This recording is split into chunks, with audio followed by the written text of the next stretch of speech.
मैं Satyendra Singh Rathore, perfection PSC अकादमी में आपका स्वागत है। इकोनॉमिक्स में नया लेक्चर जो है आईएमएफ के बाद वर्ल्ड बैंक आज मैं आपको पढ़ाऊंगा।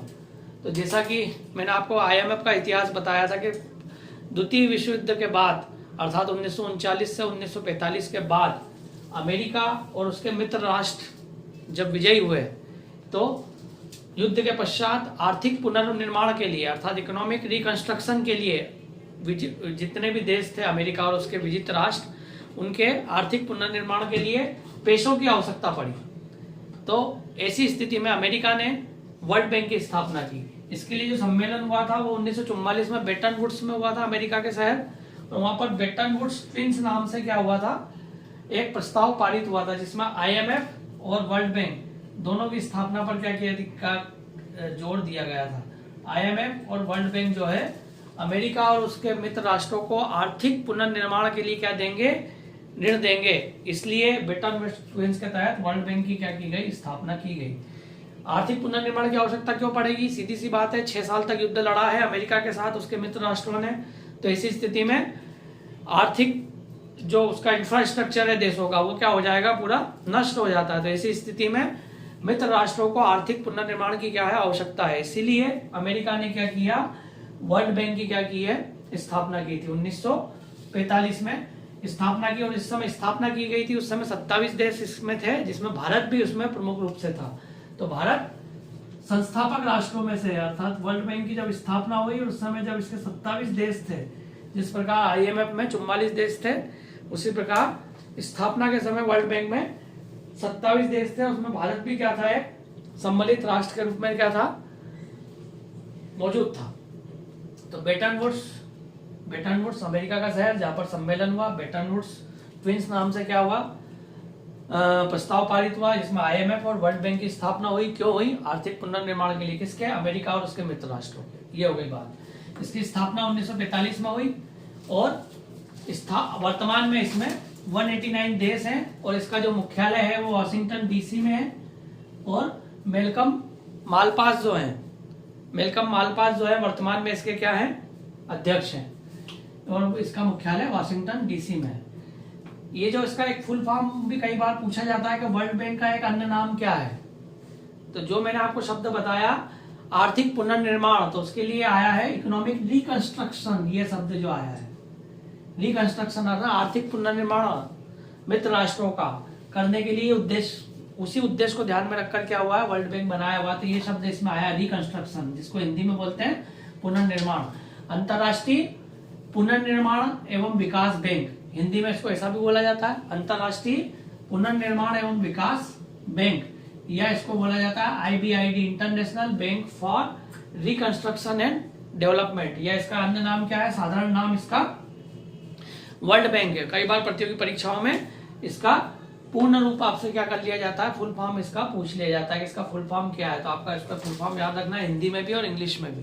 हिंदी माध्यम के जो विद्यार्थी हैं वो थोड़ा कंफ्यूज हो जाते हैं जब बोला जाता है कि अंतरराष्ट्रीय पुनर्निर्माण और विकास बैंक किसे कहा जाता है, तो फिर ध्यान नहीं आता है कि वर्ल्ड बैंक का दूसरा नाम है। तो ये वर्ल्ड बैंक का दूसरा नाम है।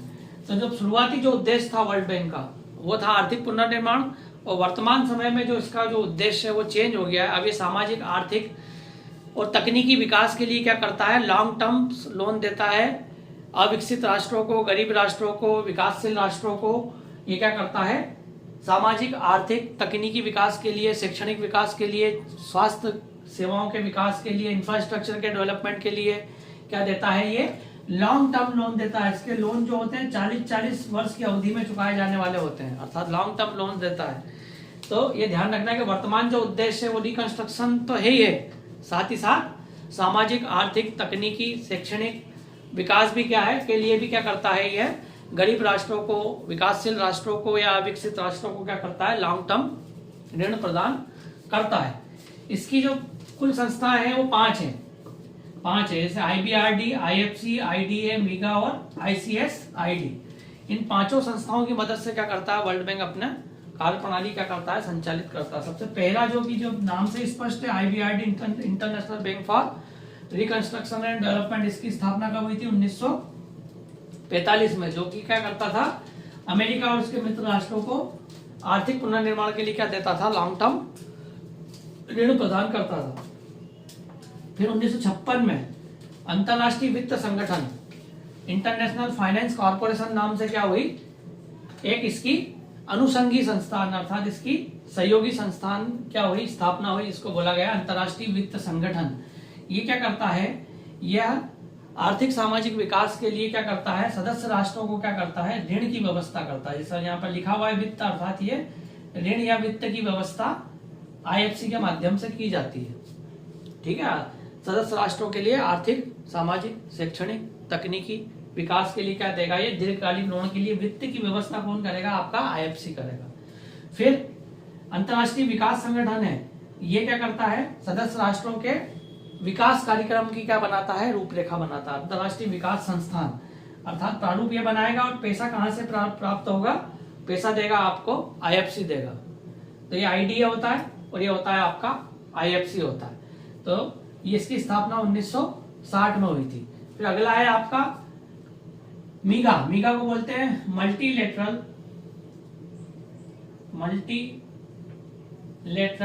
आई का मतलब होता है इन्वेस्टमेंट गारंटी एजेंसी। सीधी बात है कि सदस्य राष्ट्रों को जब ये लॉन्ग टर्म लोन देगा, तो जिस प्रकार बैंक का कॉन्सेप्ट होता है कि बैंक में भी यदि हम लोन लेने जाते हैं तो गारंटर मांगता है बैंक। आप यदि लोन लेने जाते हो बैंक में तो 2 व्यक्तियों को गारंटर मांगता है जिनके खाते बैंक में हो। तो यही काम मीगा का भी होता है। तो मीगा क्या करता है कि मीगा ये करता है मल्टीलेटरल इन्वेस्टमेंट गारंटी एजेंसी।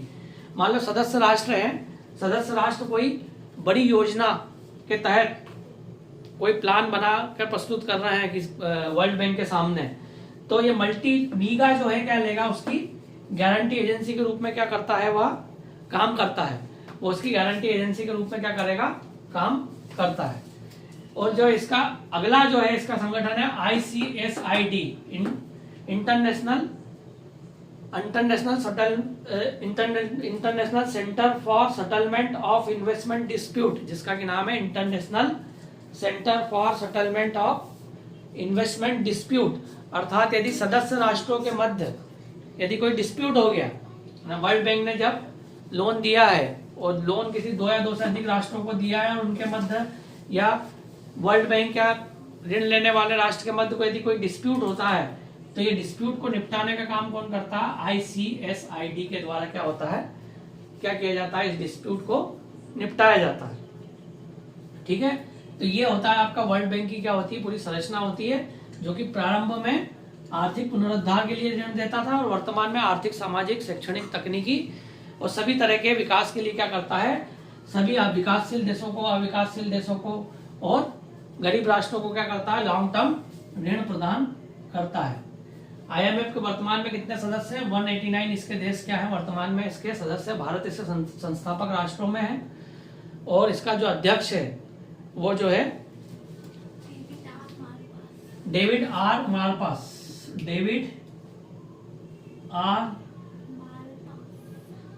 इसके क्या है, अध्यक्ष हैं। तो अलग अलग प्रतियोगी परीक्षाओं के समय आप ये देख सकते हैं कि चेंज तो नहीं हुआ है, जरूरी नहीं है कि यही नाम आपको हमेशा याद रखना है।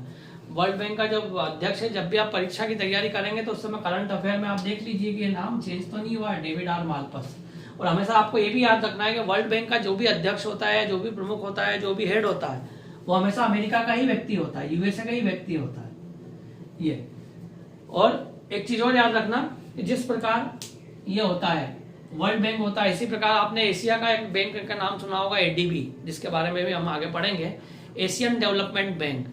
तो जिस प्रकार अमेरिका और उसके मित्र राष्ट्रों ने वर्ल्ड बैंक बनाया, उसी प्रकार जापान और उसके मित्र राष्ट्रों के लिए ADB की क्या हुई, स्थापना हुई है। ADB की स्थापना 1966 में हुई थी। अर्थात जो सेकंड वर्ल्ड वॉर में जो देश एक दूसरे के विरुद्ध लड़े थे, तो अमेरिका और उसके मित्र राष्ट्रों ने वर्ल्ड बैंक बनाया, तो जापान और उसके मित्र राष्ट्रों ने ADB की क्या की, स्थापना की। आज के समय में वैसा कुछ नहीं है, ADB का जो सदस्य है वो वर्ल्ड बैंक का भी सदस्य है और वर्ल्ड बैंक के जो सदस्य है वो ADB के भी सदस्य है। अब इस तरह की कोई वो उसमें बात नहीं है, लेकिन जब प्रारंभिक रूप से जब ये बने थे तो ADB और वर्ल्ड बैंक के जो सदस्य होते थे वो अलग अलग होते थे। तो ये भी आपको थोड़ा सा याद रखना है कि हमेशा अमेरिका का जो नागरिक है वही क्या बनेगा, वर्ल्ड बैंक का क्या बनता है, अध्यक्ष बनता है। तो ये बहुत आसान सा टॉपिक है, लेकिन इस पर कई तरह के सवाल परीक्षा में पूछे जाते हैं कि इसकी स्थापना कब हुई, इसके मुख्यालय कब है, आईएफसी की स्थापना कब हुई, आईडीए की कब हुई, मीगा की कब हुई, आईसीएसआईडी का नाम क्या है, international centre for settlement of investment dispute, यानी इन्वेस्टमेंट के जो डिस्प्यूट होंगे उनको क्या करेगा, सुलझाएगा, ये गारंटी एजेंसी लेगा, ये विकास के कार्य करेगा, ये वित्त प्रदान करेगा। और ये वर्ल्ड बैंक का क्या है, पुराना नाम है, पुराना क्या इसका अन्य नाम है। तो इस प्रकार से आप देखते हैं कि छोटा सा ये टॉपिक है, यदि इसको आप इस चार्ट को आप दिमाग में रखेंगे तो आसानी से मुख्य परीक्षा में भी लिख सकते हैं और प्री के भी कई सवाल आप आसानी से हल कर सकते हैं।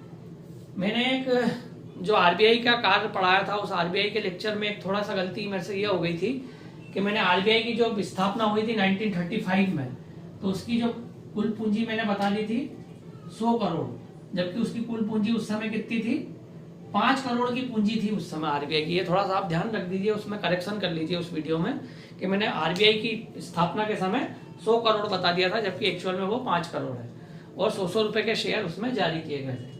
तो ये था आज का लेक्चर आपका। ज्यादा से ज्यादा लेक्चर को क्या कीजिए, सब्सक्राइब कीजिए, लाइक कीजिए, ताकि बच्चों को इसका लाभ मिल सके। अब हम अगला लेक्चर जो लेके आएंगे वो भी इन्हीं अंतर्राष्ट्रीय संगठनों से संबंधित ही होगा, जैसे यूएनओ हो सकता है या एडीबी हो सकता है। तो आप कल के लेक्चर के लिए तैयारी करें, यूएनओ को क्या करें, थोड़ा सा पढ़ लें। तो कल का जो लेक्चर रहेगा हमारा यूएनओ पे रहेगा, अंतर्राष्ट्रीय international united nation organisation, UNO पर हमारा अगला लेक्चर कल का आधारित रहेगा। फिर एडीबी पर रहेगा, फिर अंकटाट पर रहेगा।